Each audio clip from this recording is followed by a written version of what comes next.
短期內點都唔會咯，就第一樣嘢，因為一嚟啦，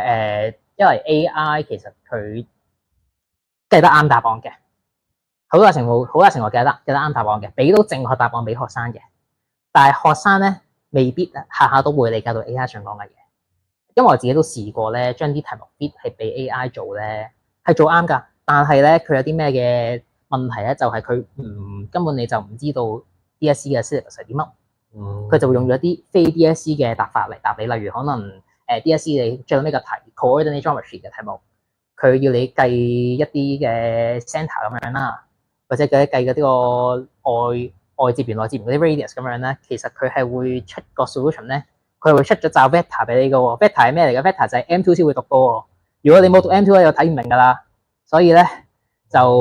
所以我諗就係學生要去用 AI 嗰樣嘢咧，就冇不求甚解咁樣問咯，要識得要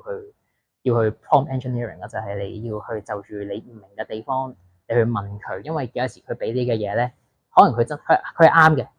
佢而家好